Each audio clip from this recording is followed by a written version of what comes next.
Hello, and welcome to the new week, Sunday.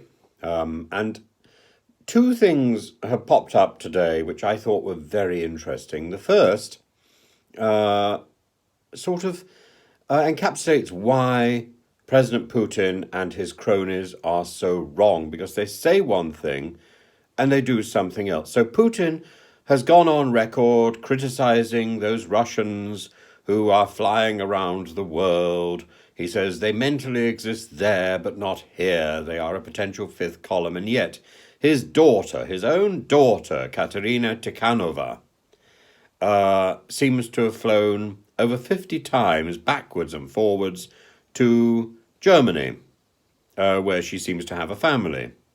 So presumably she mentally exists there and not here. Well, of course, now she's under sanctions, so I suppose she's back in Moscow.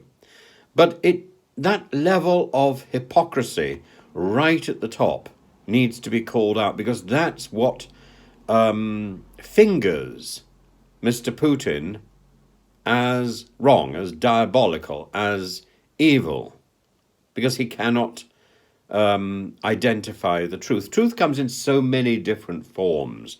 There is the literal truth, and then there's the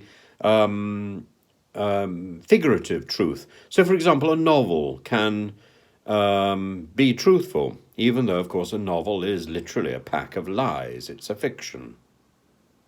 But there might be truth in it. In the case of Putin, there is none. And the other story which sort of sticks out for me is a call by a man called Kirill Serebrennikov. And Kirill Serebrennikov is a Russian film director. And he directed a film, I was quite interested in seeing it, called Tchaikovsky's Wife. I'm interested in seeing it because one of the parts, the part of Rachmaninoff, is played by an old friend of mine, a fellow called Miron Fedorov, who goes under the rap name of Oxymoron. And I also find the whole story of Tchaikovsky very interesting, particularly in the present climate in Russia. There was going to be a ballet of Tchaikovsky when I was last in Moscow, and that was stopped suddenly because of the anti-gay law, which, as I've said in a previous post, was ratcheted up by the foul, toad-like man Pyotr Tolstoy, a very, very worrying addition to the Duma, but one of many. One of many. Anyway, Kirill Serebrennikov has asked, whether it's right to be sanctioning Russian culture.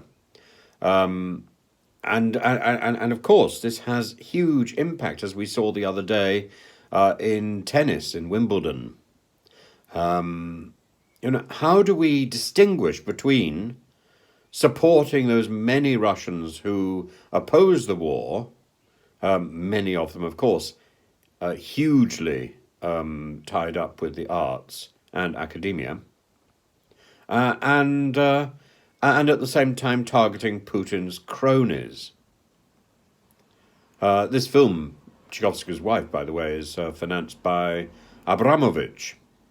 And I've been uncomfortable about the sanctions against Abramovich and the way these have spiraled into the selling of Chelsea Football Club and so on.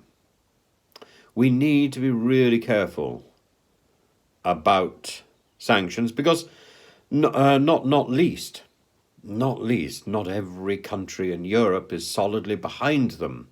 And once the sanctions start to disintegrate, the whole pack of cards falls down. I don't know whether that is by far the best way of targeting this abusive little man. The best way of targeting Putin is to call him out as a liar, a hypocrite, a rogue.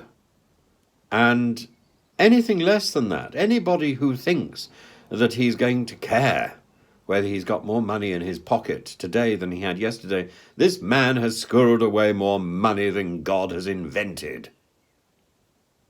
He's not going to be bothered about a few sanctions, I'm afraid. And I think we need to think very carefully. We need to have an orchestrated response, a vocal response. A vocal response must be better than for everybody to think that we are all interested in money, in money.